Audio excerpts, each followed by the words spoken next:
completely liberated me from, because I was born in Southall, and you know, there was racism, and suddenly this fantastic movement came along where women were liberated, I felt liberated, and there was quite a political element to it, you know. And being brought up in Southall, where there was quite a little bit of racism. The first Clash album, the Police and Thieves, made me think about, you know, political issues. And I know the band were Whatever. Ask the question. Ask the question. well, I think the question is, When you say critical, not fit for purpose, or were they, the question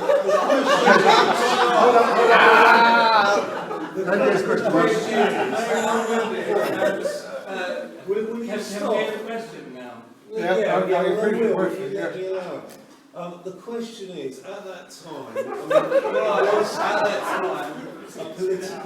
there was a political movement that changed the way that I thought about the way society was run, particularly the first Clash album, with Police and Thieves and stuff like that, you know, and it challenged my consciousness. we haven't got that, but you like to What kind of like what the question is, what do you think? Ask the question.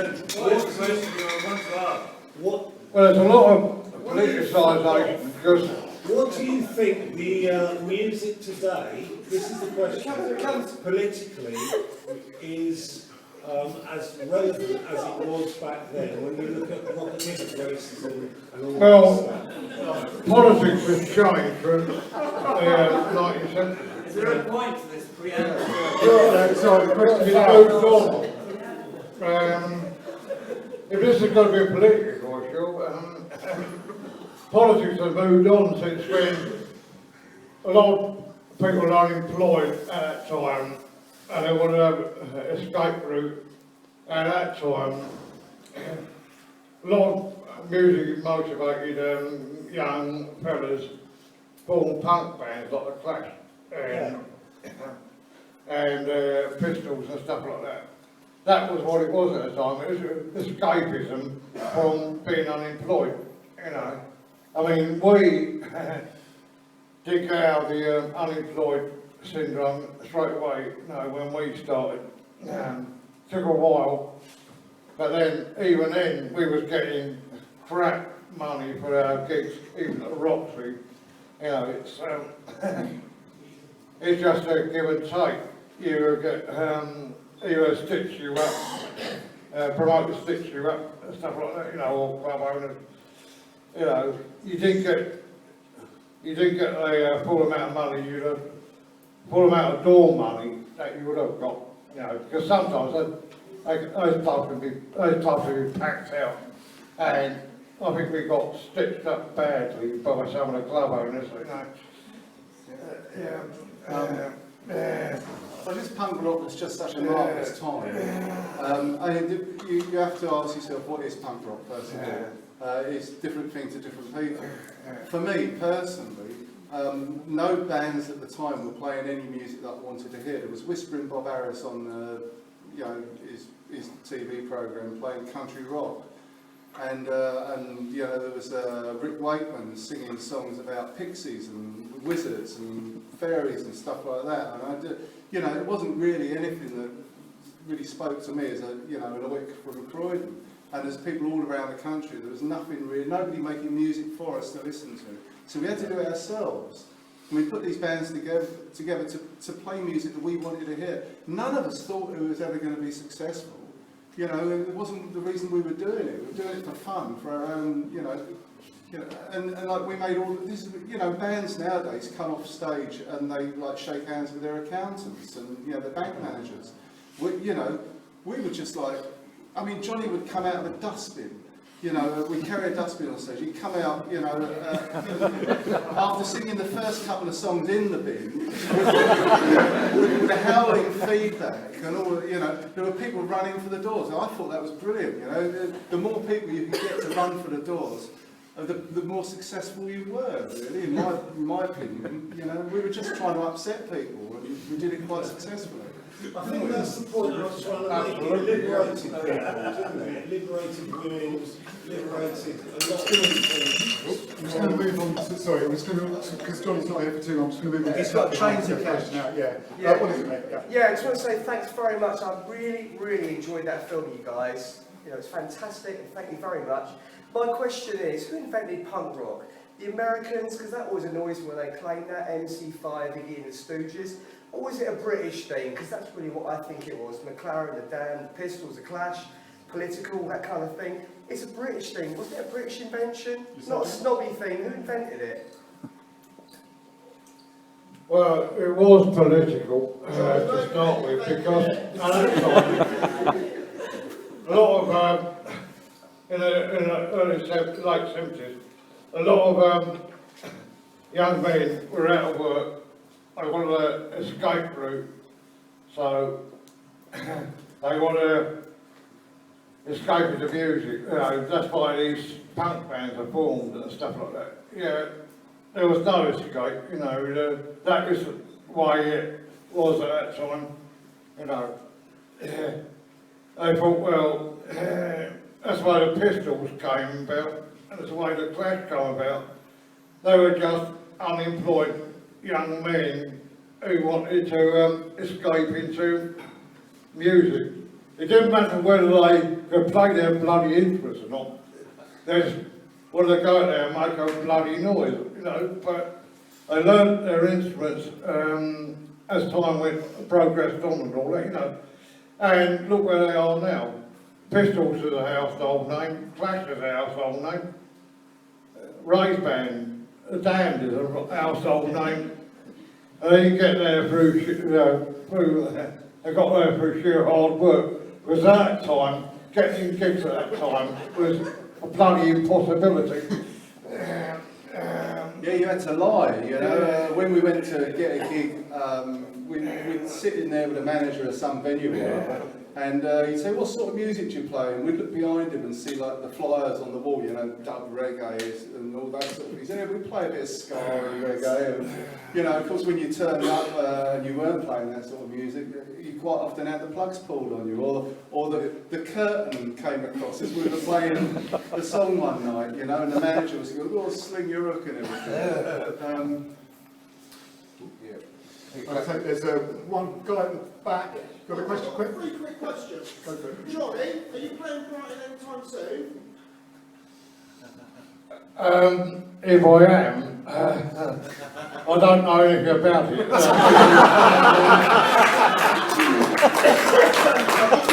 But in answer to your question, yes, I hope to soon. Secondly, captains, I played a hydrant up the road there, which has been renamed a Hare and Hounds, and that was a good gig. Yes, I would like to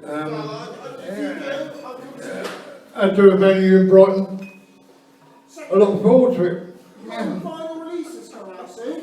Any new material? What we are looking at is releasing four-track single with some of the stuff like Honey Bun that we haven't released previously.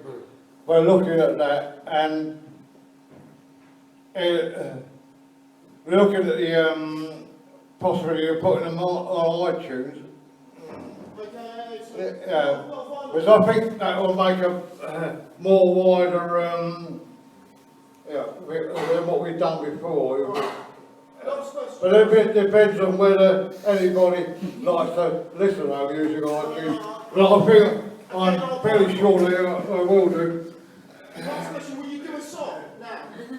Yes, good idea. Do a song. Sorry, I didn't get the question. Play a song. Oh, right. Good idea. You want to do an a cappella bit? You agree?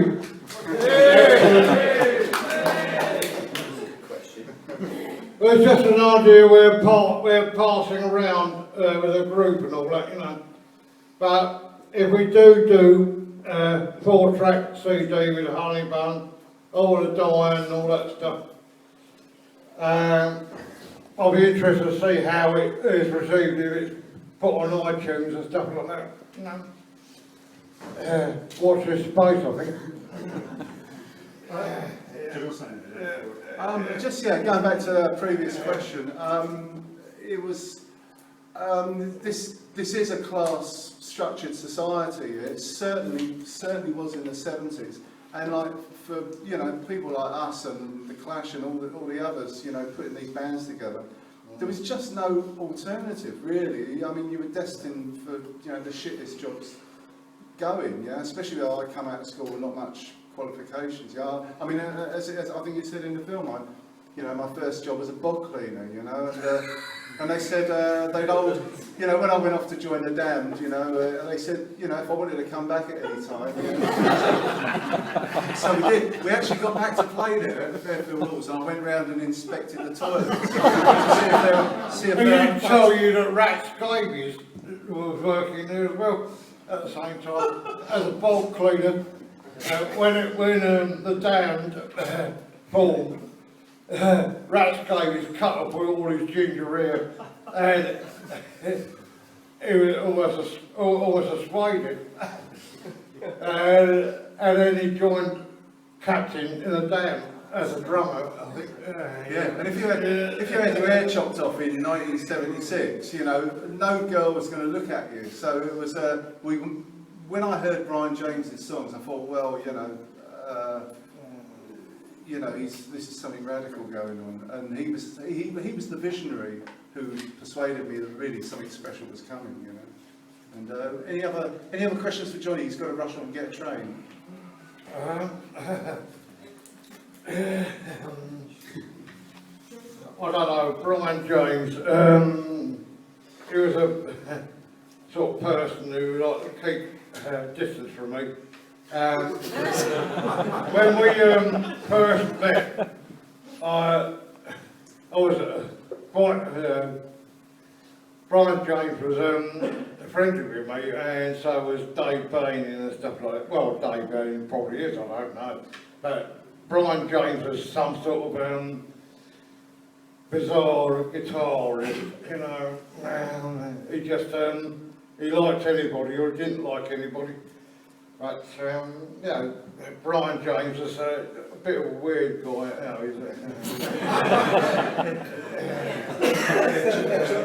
Johnny, I bought the album Psychedelic when it came out, and I bought the CD recently, and I was disappointed that the mystery track wasn't on the CD. No. On vinyl, it was on mystery track, but it seems I got left out when the CD came out. I can't think why. Its place, we had no one, and then it just burst into. I don't know how the record company deleted the mystery track on that one at all. I suppose it's because it was remastered on the CD and all that, and it just sort of, I don't know. I don't know about that, Anyone else? Yeah. We've got a quick one because we're going to. When was it that you played outside the White Barn in Warliam? It's got to be, well, if you look at how young I am, it's got to be about 30 years ago, 25, 30 years ago. I wish I looked as young as that. Instead of the cheapest old kit I am now. But still, wishful thinking, I wish I could look like that handsome fella who's in black and white. But there you go. You age gracefully and that's it. Well, you've not got a two-bit videos kit or what? The weirdest thing about the film is, I mean, well, the sad bit, you know, when Fred chucked himself in front of a train, you know, and I didn't know anything about that. And we just had our first child, me and Rachel from Dolly Mixture, and we couldn't decide on a name. And this went on. I mean, you could legally do that by 3 or 4 weeks or something. And like, you know, we got right up to the day before. You know, we said, oh, call him Fred, maybe. You know, and so we did. We called him Fred. We didn't know about the other Fred having done that. It was just so strange because the next day, Xerxes and Dave Burke came round, Dave the drummer, came round and told us. They knocked at the door. I said, "Have you heard about Fred?" And we said, "Yes. You know, come and see the. You know, we thought. You know, and they told us the story. So it's just so weird. And now Fred's made this film. So it's just strange. I just think it's really. Who's going to take Johnny to the station? Any volunteers? Hey, Johnny, you can stay at our place tonight if you want. But you have to do a song. I'm okay. Any more questions?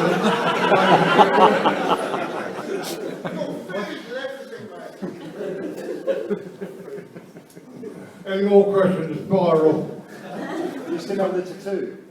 Oh? Do you still have the tattoo? And can we see it?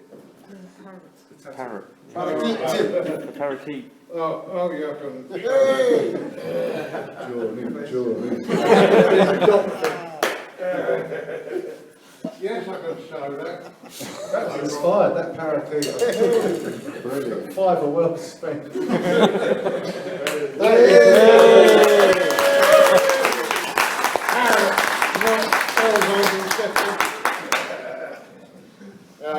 You want to inspect it?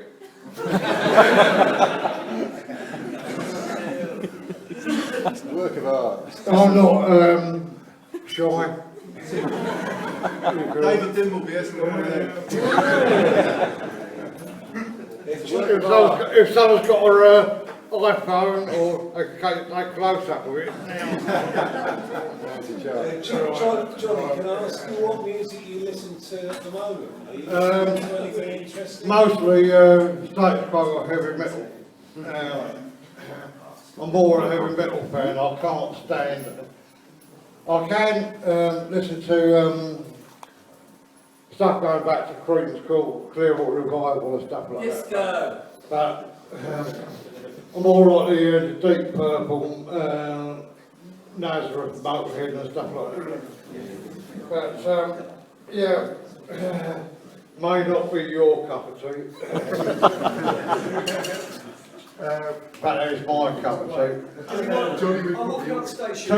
Yeah, I'm walking up there, right? Yeah, all right. Johnny's probably time for you to. Yeah, I'm okay. afraid, but All right, okay. Have you enjoyed the filming and stuff like that? we'll take some more questions for the captain in a moment. But big hand, I think.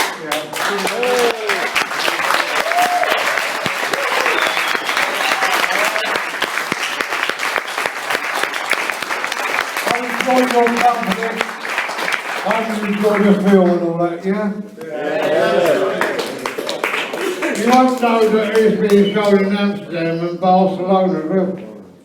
And it took me by surprise. But anyway, hope you enjoyed your evening, guys and girls. Don't ask for your money, though. Come on, get a train to catch. Let's get in there. I'll see you. Yeah, I'll see you in catering, man. Yeah. Not too much too close, you know. Okay, so does anyone want to ask the captain any questions? Yeah, what are you up to? Are you working and playing and... We don't work much now, the Damned. I'm seeing We quite like. we're kind of old, but we are going out on tour starting. Don't put yourself down. Starting Bristol next Thursday. Yeah, okay.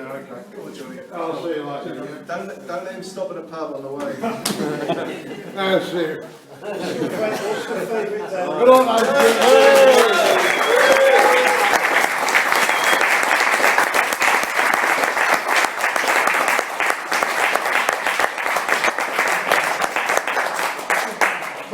I mean, Dan's going on tour next week, so someone you're interested? Yeah, we're going on tour next week. But you know, any more about the mopeds?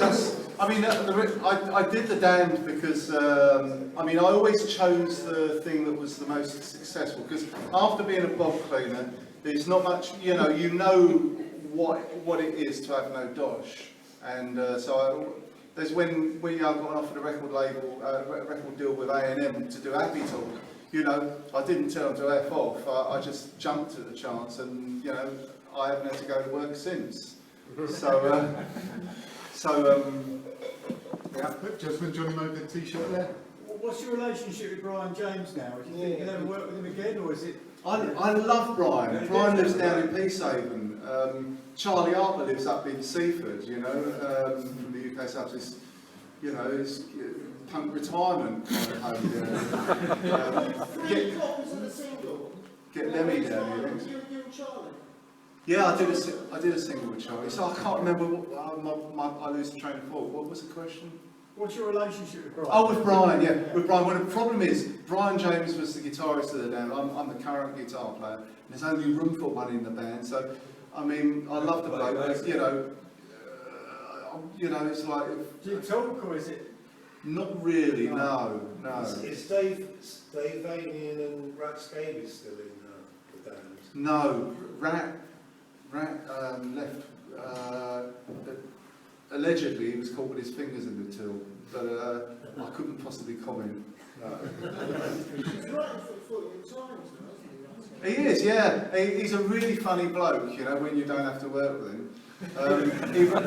His mate wrote a book about him, the two of them went off on these adventures to the south of France, this place called Rennes-le-Château or whatever, looking for the Holy Grail. And I've got to fucking get myself a spade or dig up the fucking Holy Grail, then I fucking wipe the fucking smile off that cunt's face, you know.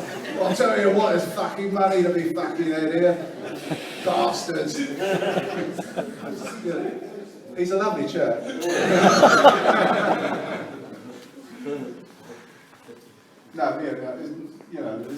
The band was full of characters, and we all wanted more than our fair share of the spotlight. And we're elbowing each other. I used to kick Vanian off the stage because, you know, all these bloody women like ogling him. Oh, Mr. Vanian's so wonderful. He's always so, you know.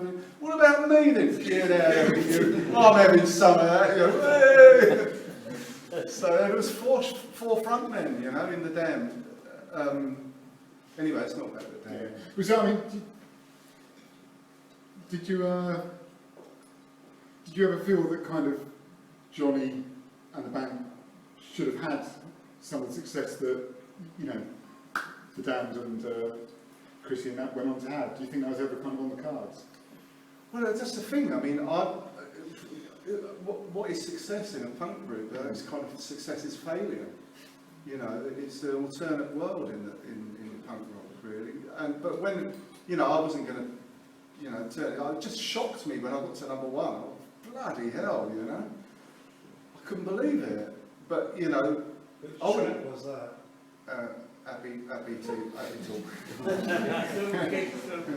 What a song, eh? Yeah. But Johnny, you know, he didn't have a success, but you know, we never wanted it anyway. It just came, for some reason, it just, you know, arrives sometimes. You have to be in the right place at the right time. It was a miracle to get me to number one in the charts, because I'm the most unlikely pop star in the universe, you know? I mean, nowadays, you know, I mean, how far would I get in the X Factor?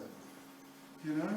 I mean, so, yeah, booted out. You know, I can't sing, you know, I'm not handsome, you know, no discernible talent. Managed to eke out a career for 35 years. It's fucking miraculous. Yeah, that's true. That's true.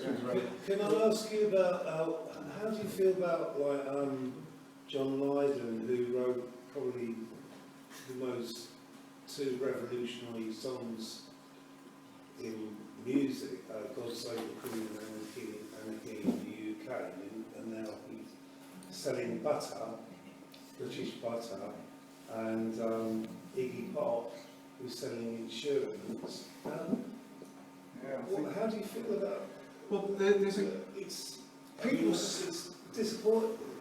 It has to be disappointing for me, yeah, because, you know, although people say you get more right wing as you get older, you know, I mean, Johnny Rotten's, you know, he's Mr. Corporate now.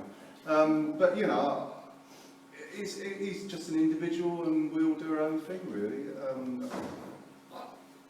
You know, McDonald's, I mean, I'm a vegetarian, and McDonald's come up to me and said, here you go, Captain, it's like, it's 5 million quid in your hand, know what I mean, what would I say? Yes. I like to I like to think I turned to F off, but, you know, I'll probably do one of these pathetic things like what I said, well, keep some of it and I give the rest to the animal liberation. Or maybe drop them a £5 and keep the other 4,900,000. We're into the last few minutes, so the question at the chap at the back there. Yeah, this is a really personal question, Captain, and I hate to do this in front of all these people, but like Charlie Harper's a good mate of mine, and he agreed to play my wedding. I don't know how long ago was it? In Brighton, and it was at the old market, and somebody gate crashed my wedding. You. So what I'm saying is, I've seen it done so many times. I got a ticket to see, well, my son bought my daughter a ticket, because my daughter, who's 16, who loves your band. And he bought her a ticket to see it on Friday the 13th of December in London. But I'm saying, you gate crash my wedding, come on, I want a freebie. You gate crash my wedding, I understand the charge. It's true, yeah. Anyone's for a free drink, but the thing was, do you remember who else gate crashed your wedding? Gene October from Chelsea. And he had a massive fight with someone there, didn't he? So it's still. Charlie Harper was trying to get him on stage, wasn't he, to sing right to work? I'll give you my address. You send me a free ticket to something. Blimey, yeah. I would say, sign all my damn stuff and UK sub stuff, like all the stuff you did collaborate, Charlie. I'll sign any email, but facts are not the same. Yeah, I'll get you a ticket to see that old troupe that I play with if you fancy. It's up to you. Can I just ask one very quick? Let's do the last one, because we've got a knock on the head after this. The second wave of punk where we had the UK subs, Company Rejects, Shane 69, Angelic Upstarts, which had quite a right-wing skinhead following. How did you feel about that? Well, that was aided and abetted by, what's his name? Bushell. Gary Bushell. And yeah, it also always surprised me because punk rock went from being a kind of, you know, quite integrated kind of racially movement. We used to, I mean, the only people who would have us, you know, in their clubs was Rastafarians and stuff like that. You know, we then Bushell came along and spoiled everything. You know, right-wing overtones and all this. Yeah, I couldn't stand it. It all changed, and I think he destroyed punk rock, and that's why, you know, that's why there's not a lot of black faces here, unfortunately, because there is a perception that punk is right-wing, and it's absolutely not. Absolutely, yeah. Thank you. Wind up. Right, we're going to have to wind up there. Obviously, we'll be milling around for a few more minutes, but if you could thank Captain Sensible for coming along and congratulate his son on the marvellous Johnny Moped movie. Yeah.